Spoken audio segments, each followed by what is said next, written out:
Hello and welcome back.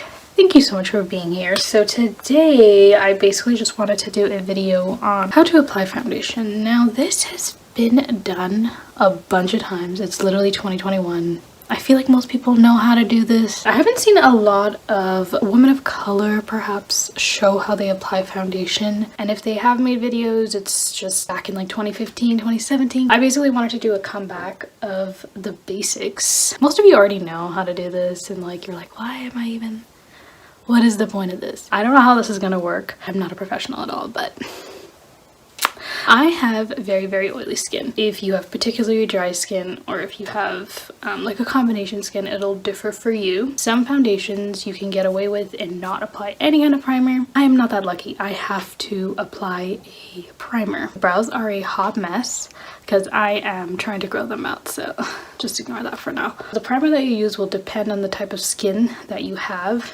Today I want to opt for something more affordable. I only have two primers right now. It's like one of them is affordable, one of them is very expensive. We're gonna use the CoverGirl True Blend. I am using a very light to medium coverage. I have to use 3 pumps to get the coverage that I like, but I'm just going to use 1 pump today. The placement of primer is also going to depend on your problem areas, but typically I will get very oily at the end of the day on my forehead, on my nose, and like on my cheeks and a little bit on my chin.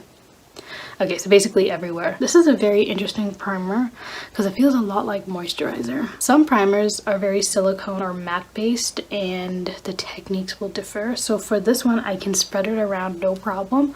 Other primers, you kind of have to tap it in. I like to push my skin upwards as opposed to dragging it down. Now before I apply the primer, because I'm touching my face so much, I did sanitize my hands. I don't know if you experience this, but if I don't wash my hands frequently between applying makeup, then I tend to break out. And my skin is not, what is this? Is that glitter?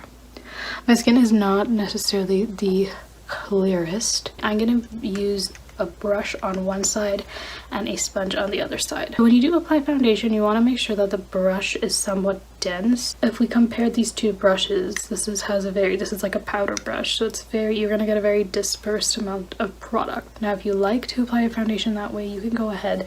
There's no set rule on like what kind of brush you can use, but if you don't want a fuller, denser coverage, then I would recommend going for a brush like this. This is the Real Techniques foundation brush. I'm going to do half a pump here and the other half on the sponge. I'm going to start in the center of my face and then build everything out and upwards. And I do this because I have the most problem areas on my cheek and nose area. So I don't know if you guys can see that, but it's very light coverage.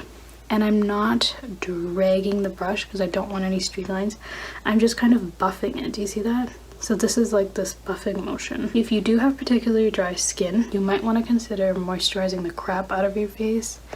And I say this with love because sometimes brushes can dry your skin out. This is basically my real skin, and then this is the foundation. As you can see, it's a very natural, very light coverage, which is typically why I do have to use about 3 pumps to get the coverage that I typically enjoy. But when I picked out this foundation, I will go on YouTube and look at specific YouTubers that have the similar skin tone to me. I like to match my foundation to my chest as opposed to my chin or my face. In the summer, my skin gets incredibly tan, so I can run anywhere from an NC42 all the way up until an NC45. There are various spots on your body which you can use to match your foundation. Some people will use their shoulders, some people will use their wrists. I typically don't like to use my hands because this is just not the same as my face.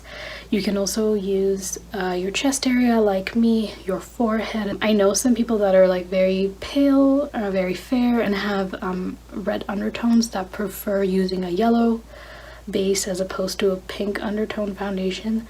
So it really comes down to preference. So I'm going to use half of a pump on the sponge.